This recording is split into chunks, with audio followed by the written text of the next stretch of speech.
오늘부터 로마서의 말씀을 함께 나누게 되는데, 오늘은 로마서 1장 말씀을 통해 복음과 믿음 그리고 순종이라는 제목으로 하나의 말씀을 함께 나누도록 하겠습니다.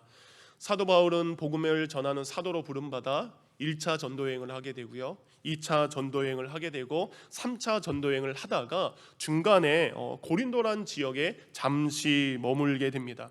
사도 바울이 고린도에 머물렀을 때 당시 고린도는 추운 겨울을 보내게 됐습니다. 그래서 사도 바울은 그동안 쉼없이 전도 여행을 해왔기 때문에 추운 겨울을 고린도에서 보내기로 마음을 먹습니다. 그런데 사도 바울이 고린도에서 잠깐 멈추는 것은 단순한 휴식만을 위한 것이 아니라 휴식만을 위한 멈춤이 아니었습니다. 바울은 1차, 2차, 3차 전도여행을 하면서 그 어떤 곳보다도 가보고 싶은, 방문하고 싶은 곳이 있었습니다. 그것은 바로 로마였고, 로마에 있는 로마 교회를 방문하는 것이 사도 바울의 소원이었습니다. 그런데 사도 바울이 계속적으로 로마로 가려고 했지만 그럴 때마다 여러 가지로 길이 막혔다라는 것을 로마서 1장 13절에 사도 바울은 이렇게 이야기합니다. 형제들아, 내가 여러 번 너희에게 가고자 한 것을 너희가 모르기를 원하지 아니하노니. 또 말씀이 끝나는 로마서 15장 22절에도 이렇게 말하고 있습니다. 그러므로 또한 내가 너희에게 가려 한 것이 여러 번 막혔더니. 사도 바울은 진심으로 로마 교회 성도들을 만나고 싶었지만 로마서를 기록하고 있는 지금까지도 사도 바울은 로마 교회를 한 번도 방문할 수 없었습니다. 여러분, 우리 인생에도 이렇게 길이 막힐 때가 있습니다. 사도 바울이 로마에 가려고 한 것은 선한 일이죠. 좋은 일이죠. 복음을 위한 일이었고 교회를 건강하게 하는 일이었습니다. 하지만 선하고 좋고 귀한 뜻임에도 불구하고 그것에 상관없이 우리 인생의 길이 막힐 때가 있습니다. 어쩌면 우리는 이러한 일이 생길 때마다 이제는 더 이상 가려 하지 않습니다. 그리고 그때 하지 않고 포기하고 멈추면서 하나님의 뜻이 아니었나 보다, 내가 이렇게 여러 번 하려고 했는데 하지 않았으니 하나님의 뜻이 아닌가 보다 라고 포기할 때가 있습니다. 근데 사도 바울은 지금 포기하지 않았습니다. 우리가 코로나19로 인해서 모든 것이 멈춰져 있고 모든 것에 길이 막혀져 있습니다. 그렇지만 우리의 믿음의 길이, 우리가 감당해야 될 믿음의 일들이 멈추지는 않아야 됩니다. 사도 바울은 모든 것이 멈춘 그때에 하나님의 성령의 감동을 받게 됩니다. 그리고 자신은 비록 지금 그곳에 갈 수 없지만 자신을 대신해서 그들을 위한 예수 그리스도의 복음의 말씀을 먼저 로마에 있는 교회에 보내기로 작정을 하게 됩니다. 곧 바울은 여전히 갈 수 없는 로마 교회 성도들을 생각합니다. 그리고 그들에게 글을 써서 보내기로 마음을 먹게 됩니다. 바울은 더디오라는 동역자를 부릅니다. 그리고 자신이 말하는 것을 다 적게 합니다. 사도 바울이 이 로마서를 기록했을 때가 60세의 나이가 다 되었을 때입니다. 근데 여러분, 지금 60세와 저 2000년 전의 60세는 너무나 다르죠. 그렇죠? 이제 60세의 사도 바울은 오랜 전도 여행에 지쳐 있습니다. 그리고 그의 지병인 이 간질 또한 안질로 인해서 그는 병에 시달리고 있어서 글을 잘 쓸 수 없는 상황이기도 합니다. 그럼에도 불구하고 사도 바울은 로마 교회 성도들을 위해서 전하고 싶은 그 복음의 말씀을 더디오에게 말하게 하고 더디오는 그것을 적어가게 됩니다. 곧 한 번도 본 적이 없지만 같은 복음으로 예수 그리스도를 믿고 있는 로마 교회들의 성도들을 생각하며 한마디 한마디 그들을 위한 하나님의 말씀을 불러주기 시작합니다. 그래서 1절이 이렇게 시작하죠. 예수 그리스도의 종 바울은 사도로 부름을 받아.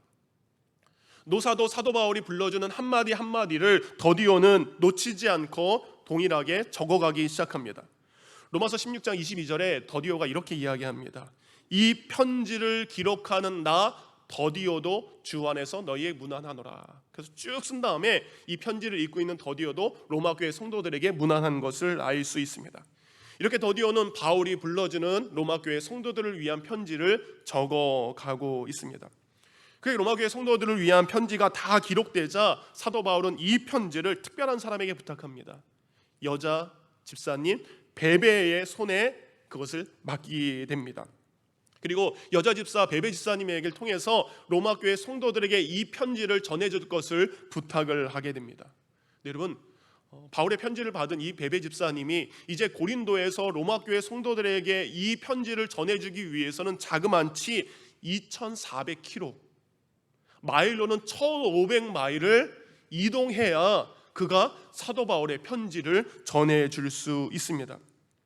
어쨌든 그 귀한 편지를 베베 집사님은 로마 교회 성도들에게 잘 전달해왔고, 그리고 그들에게 전달된 그 편지가 오늘 저희에게까지 이른, 오늘 우리가 읽고 있는 로마서의 말씀입니다.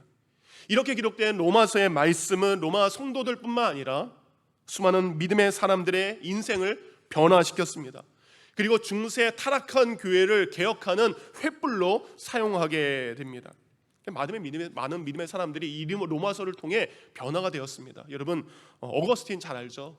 이 어거스틴은 방황의 인생을 살았습니다. 근데 어거스틴이 어느 날 로마서 13장 13절과 14절의 말씀을 읽고 회심하게 됩니다. 함께 읽겠습니다. 시작. 낮에와 같이 단정히 행하고 방탕하거나 술 취하지 말고 음란하거나 호색하지 말며 다투거나 시기하지 말고 오직 주 예수 그리스도로 옷 입고 정욕을 위하여 육신의 일을 도모하지 말라. 이 말씀에, 이 로마서의 말씀에 어거스틴은 회심하고 역사상 가장 탁월한 신학자로서 교회와 성도들을 섬기게 되었습니다.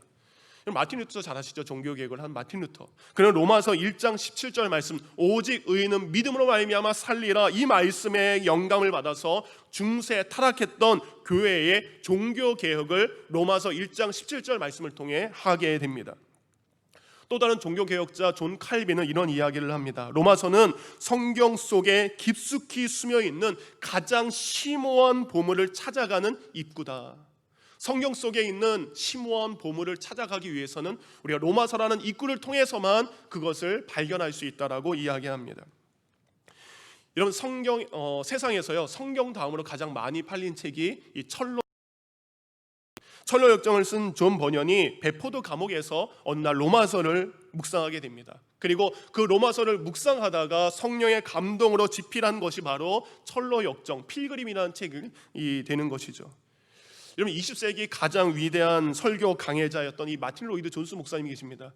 이 목사님은 로마서 말씀이 얼마나 중요한지 자그마치 14년 동안 로마서의 말씀을 전하셨다라고 합니다. 이렇게 여러분, 우리가 오늘부터 보게 된 이 로마서는 시대를 바꿉니다. 사람을 변화시킬 수 있습니다. 가정과 교회와 민족을 개혁할 수 있는 하나님의 놀라운 말씀인 줄 믿습니다. 그래서 오늘부터 시작되는 이 로마서의 말씀을 통해 수많은 신앙의 사람들, 그들이 변화됐던 것처럼 우리의 가정이, 우리의 교회가, 우리의 삶이 로마서를 통해 변화되기를 주님의 이름으로 간절히 축원합니다. 그렇다면 무엇이 그들을 변화시켰을까? 과연 로마서에 어떤 것이 있기에, 로마서에 무엇이 있기에 사람을 변화시키고 그리고 믿음의 역사를 만들어갈 수 있었는가? 오늘은 로마서를 통해서 사람을 변화시키고 믿음의 역사를 이루는 세 가지 로마서의 주제가 무엇인지 함께 나누도록 하겠습니다. 첫 번째, 사람을 변화시키고 믿음의 역사를 만드는 것은 바로 복음입니다. 로마서 1장 1절 말씀 우리 함께 읽도록 하겠습니다. 시작. 예수 그리스도의 종 바울은 사도로 부르심을 받아 하나님의 복음을 위하여 택정함을 입었으니. 사도 바울은 하나님의 복음을 위해서 사도로 부름받은 그리스도의 종이라고 자신을 소개하면서 로마서를 시작을 하고 있습니다. 근데 특이한 것이 있습니다. 로마서 1장 1절은 지금 하나님의 복음이다라는 바울의 기록으로 시작되고 있습니다. 우리가 신앙생활하면 예수 그리스도의 복음에 대해서 많이 들었죠. 근데 하나님의 복음이라는 표현은 좀 낯설은 표현이라고 할 수 있습니다. 그렇지만 사도 바울이 하나님의 복음이라고 표현하는 것은 하나님의 복음은 신약 성경과 구약 성경의 모든 내용을 가장 높은 차원으로 요약한 하나님의 위대한 말씀이기도 합니다. 생각해 보시기 바랍니다. 여러분, 누가 우리를 구원할 계획을 세우셨습니까? 누가 예수님을 이 땅에 보내실 계획을 하셨습니까? 바로 하나님이십니다. 이런 복음은 하나님의 계획 속에서 나온 것입니다. 예전에도 말씀드렸다시피 우리가 성경을 읽을 때, 성경 66권을 읽을 때 그 성경에서 가장 자주 많이 언급되는 단어가 그 성경의 주제라라고 말씀을 드렸습니다. 여러분, 로마서에 가장 많이 나오는 단어는 뜻밖에도 저도 찾고 놀랐습니다. 바로 하나님이라는 단어가 가장 많이 나옵니다. 로마서는 153번이나 하나님에 대한 단어가 나옵니다. 헬라어 원문을 보면 여러분 46번의 단어마다 한 번씩 하나님에 대한 단어가 나옵니다. 이것은 성경 66권 중에 가장 많이 하나님을 언급하고 있는 말씀이기도 합니다. 이처럼 우리가 바른 복음을 이해하기 위해서는 복음의 시작인 하나님을 알고 하나님을 이해하는 것이 바로 복음의 시작이라는 것을 우리는 깨달아야 됩니다. 여러분, 우리가 복음을 이해하면 이해할수록 우리의 마음은 하나님을 향하기 때문입니다. 우리의 눈은 하나님을 향해 열리게 되고 우리의 입술은 복음을 통해 하나님을 찬양하게 됩니다. 그러니까 성경 속에 있는 사람들, 그리고 역사 속 믿음의 사람들은 로마서에 기록된 하나님의 마음을 깨달은 사람들입니다. 하나님을 바라본 사람들이기 때문에 자신의 삶을 자신이 보고 있는 하나님께 드릴 수 있게 되었습니다. 이처럼 여러분, 하나님께서는 이 로마서에 기록된 복음을 통해 우리를 향한 하나님의 마음이 어떤 것인지 우리에게 보여주시고 우리로 하여금 하나님의 마음을 로마서를 통해 알게 해주셨습니다. 그럼 여러분, 하나님께서 우리를 위해 보여주신 이 복음이라는 것이 무엇인가?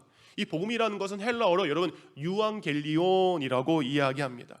이것을 문자 그대로 해석하면 유는 좋다라는 굿이라는 것을 말하고 있습니다. 그리고 소식을 전하는 전령, 소식을 전하는 사람, 이 전령을 앙겔로이라고 이야기합니다. 그러니까 좋은 전령, 이것이 유앙겔리온의 문자적인 의미입니다.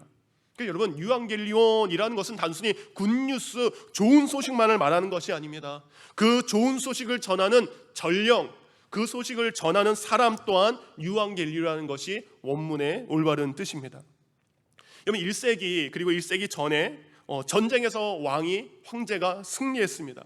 그러면 전령을 오게 합니다. 앙겔로이를 오게 합니다. 그리고 좋은 소식, 유의 소식을 백성들에게 가지고 가서 황제의 승리와 통치와 평화를 백성들에게 선포하게 했던 것이 바로 이 유앙겔리온의 의미입니다.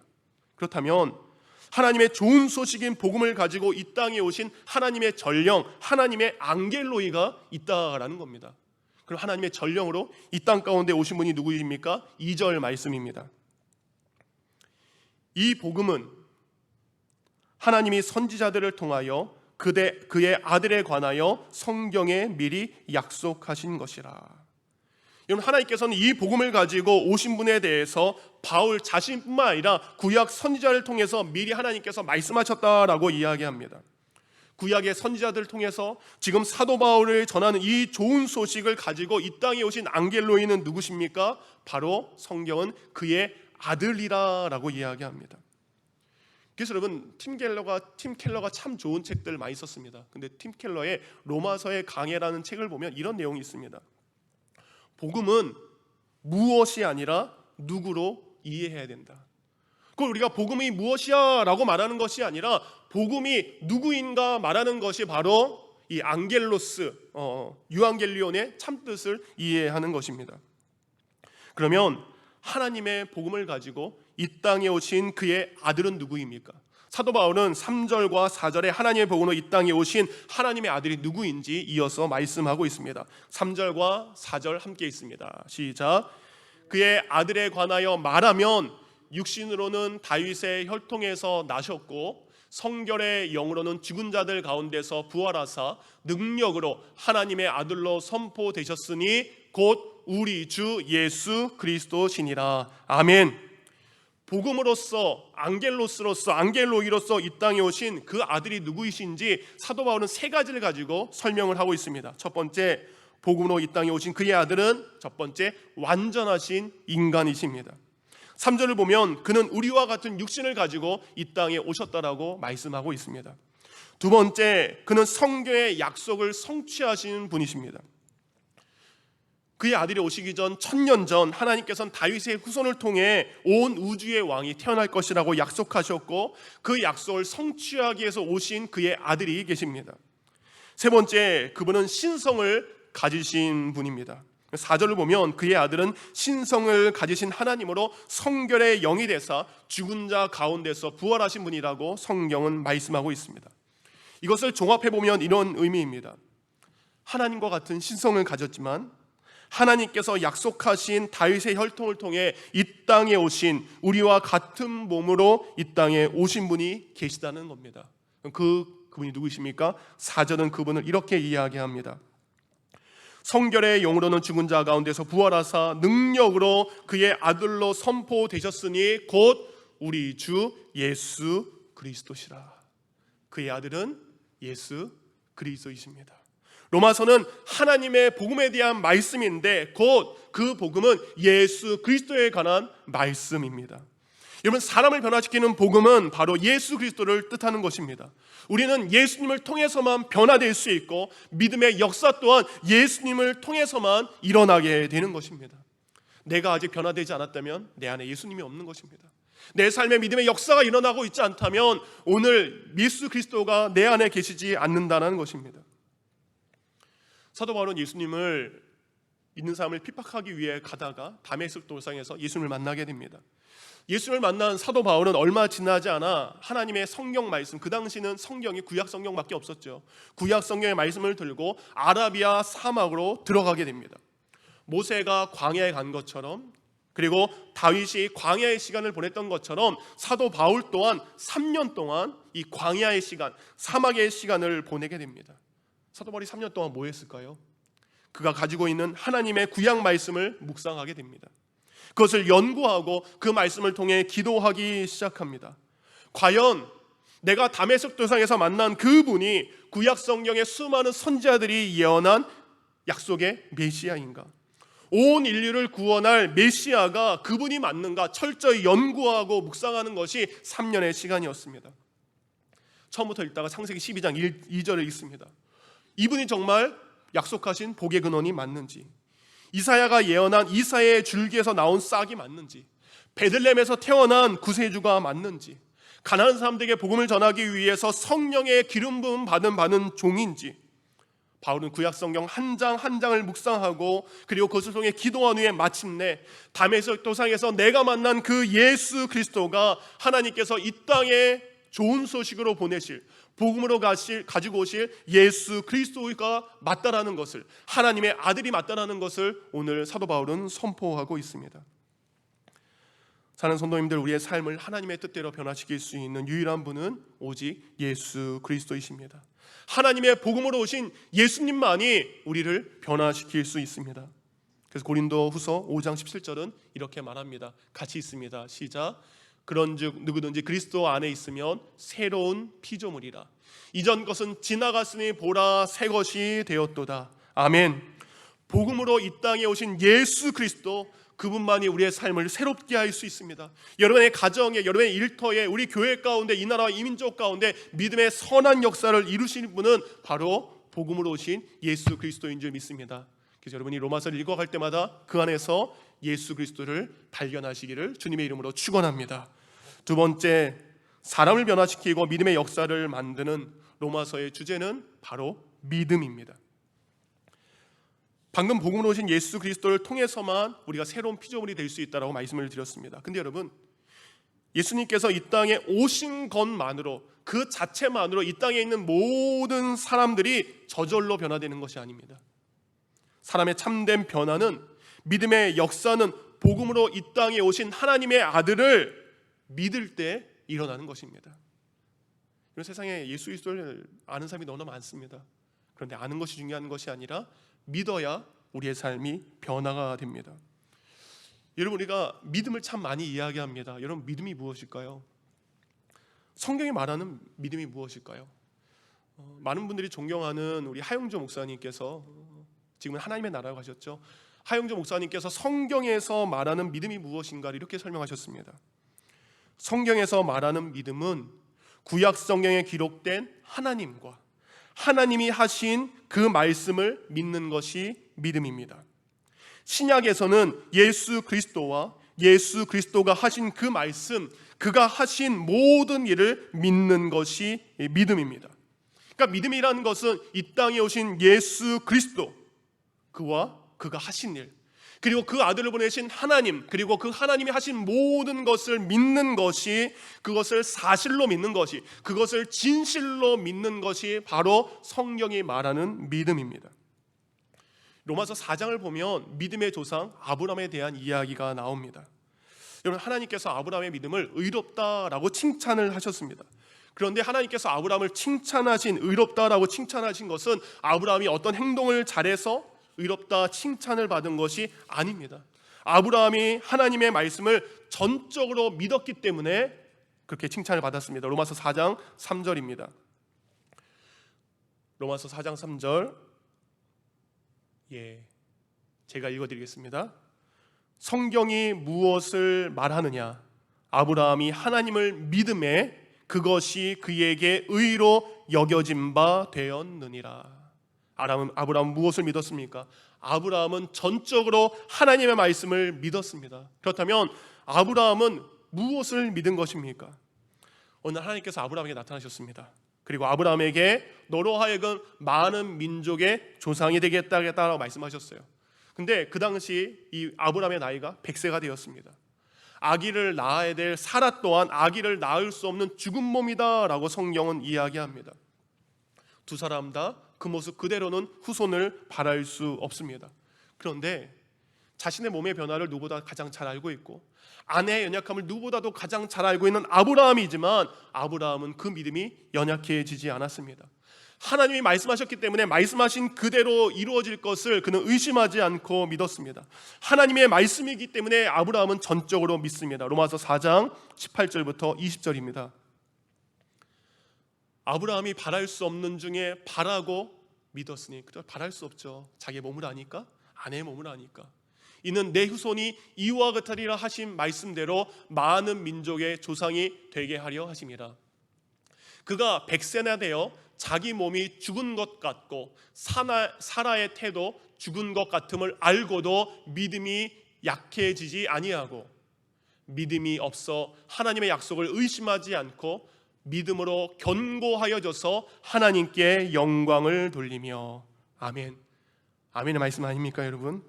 아브라함은 약속을 행할 수 없는 연약한 자기 자신을 본 것이 아니라 이 약속을 이루실 하나님을 바라보고 하나님을 믿었기 때문에 그것이 의로 여겨서 하나님께 칭찬을 받게 됩니다. 아브라함이 자신을 보면, 상황을 보면, 환경을 보면 실패할 수밖에 없습니다. 절망할 수밖에 없습니다. 그러나 하나님을 믿었기에 믿음으로 살아서 하나님께서 주신 놀라운 복을 그가 받게 된 줄 믿습니다. 마틴 루터로 하여금 종교개혁을 하게 한 말씀이 로마서 1장 17절 말씀이라고 했습니다. 복음에는 하나님의 의가 나타나서 믿음으로 믿음에 이르게 하나니 기록된 바 오직 의인은 믿음으로 말미암아 살리라 함과 같으니라. 이 말씀은 원래 하박국 2장 4절의 말씀입니다. 우리가 하나님을 믿으면 하나님을 믿는 그 믿음으로 인해서 우리가 믿음에 이를 수 있다는 겁니다. 하나님이 주신 약속의 말씀을 믿으면 그래서 믿음의 일들이 일어나지만 하나님의 약속의 말씀을 믿지 않으면 믿음의 일들이 일어나지 않기 때문에 오직 의인은, 하나님의 백성은 하나님의 말씀을 믿으며 살아라. 이것이 종교개혁을 하게 된 마틴 루터의 믿음의 고백이었습니다. 때로는 우리는 안다는 것과 믿는 것을 같은 것으로 생각할 때가 많습니다. 그래서 우리는 난 압니다 라는 이야기를 참 많이 합니다. 그러나 아는 것과 그리고 믿는 것은 결코 동일시 될 수 없습니다. 여러분, 우리 가정에서 예배드리는 분들, 이곳에 예배드리는 분들, 예수님 모르는 분 아무도 없습니다.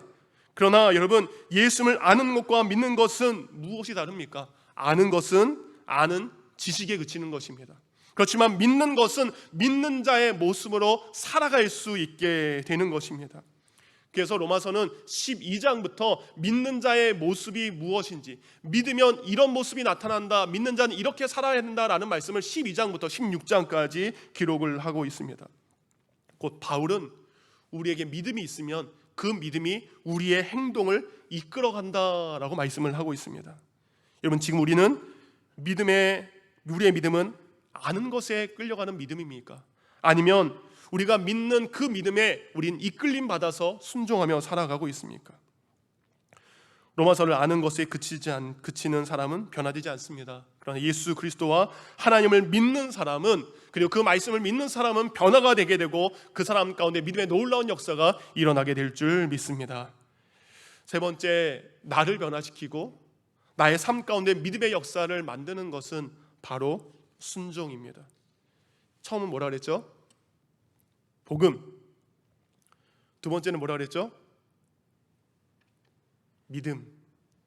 세 번째는 그것을 가지고 순종하는 것입니다. 여러분, 어떤 분이요 로마서를 3,500독을 하셨습니다. 바울이 쓴 성경을 2,500독을 하셨어요. 그리고 신약 성경을 1,500독을 하셨습니다.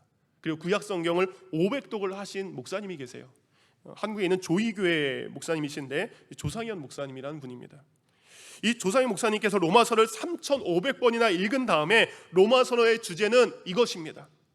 3,500번을 읽은 분의 로마서의 주제는 이겁니다. 하나님의 복음을 통해 예수 그리스도를 구주로 믿어 하나님께 순종하는 데 있다. 이것은 성경의 기록 목적이기도 하다.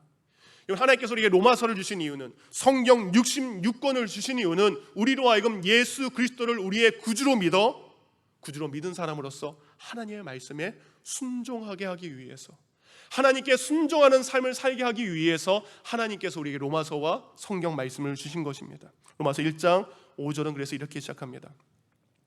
그로 말미암아 우리가 은혜와 사도의 직분을 받아 그의 이름을 위하여 모든 이방인 중에서 믿어 순종하게 하나니. 현대인의 성경입니다.